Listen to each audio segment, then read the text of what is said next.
सांगली लोकसभा मतदारसंघासाठी उद्या मतदान होणार आहे आणि त्यासाठीची तयारी सुरू आहे। मतदानासाठी साहित्य वाटप सुरू झालं आहे। सांगली लोकसभा मतदारसंघात 1830 इतके मतदान केंद्र आहेत आणि 200 पेक्षा जास्त बसेसच्या माध्यमातून सर्व कर्मचारी आपापल्या मतदान केंद्राकडे रवाना होणार असल्याची माहिती समोर येते। तर साहित्य वाटपाचा आढावा घेतलेला आहे आपले प्रतिनिधी संजय देसाई यांनी। सांगली लोकसभा मतदारसंघासाठी उद्या 7 मे रोजी मतदान प्रक्रिया पार पाडण्यात येत आहे। मतदानाचं साहित्य नेण्यासाठी प्रशासकीय कर्मचारी या ठिकाणी जमलेले आहेत। थोड्याच वेळी या ठिकाणाहून साहित्य घेऊन ते आपापल्या ठिकाणी पोहोचणार आहेत। त्या ठिकाणानंतर हे साहित्याचं वाटप करण्यात येणार आहे। या मतदान प्रक्रियेसाठी जिल्हा निवडणूक विभागाकडून सर्व तयारी पूर्ण करण्यात आली आहे। लोकसभा मतदारसंघातील मतदान केंद्रासाठी मतदान साहित्य घेण्यास सुरुवात झालेली आहे। एकूण 1830 मतदान केंद्र सज्ज आहेत। यामध्ये एकूण 1772 इतके कर्मचारी नियुक्ती करण्यात आलेले आहेत।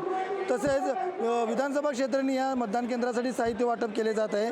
तर मतदान केंद्रासाठी तरुण भारत स्टेडियम येथून साहित्य वाटप केले जाते। यामध्ये मतदान केंद्रासाठी लागणारी ईव्हीएम मशीन, बॅलेट युनिट यासह विविध अनुषंगिक साहित्य हे घेऊन मतदान केंद्र अधिकारी व कर्मचारी या आपापल्या मतदान केंद्राकडे निघालेले आहेत। सांगली, मिरज, तासगाव, कडेगाव, पलूस, आटपाडी, जत या ठिकाणी सुद्धा त्या मतदान केंद्रासाठी मतदान कर्मचाऱ्यांना मतदान साहित्याचे वाटप केले जात आहे। मतदान साहित्य ताब्यात घेतल्यानंतर एसटी महामंडळाच्या बसेसच्या माध्यमातून हे सर्व मतदान अधिकारी व कर्मचारी आपापल्या नियुक्त बूथवर पोहोचणार आहेत। आपल्या नियुक्त बूथमध्ये पोहोचून या अधिकारी कर्मचारी मतदान साहित्य लावून 7 वाजल्यापासून सकाळी 7 वाजल्यापासून त्यामध्ये मतदानाची प्रक्रिया पार पडणार आहे। कोणताही अनुचित प्रकार घडू नये म्हणून मोठा पोलीस बंदोबस्त सुद्धा तैनात करण्यात आलेला आहे।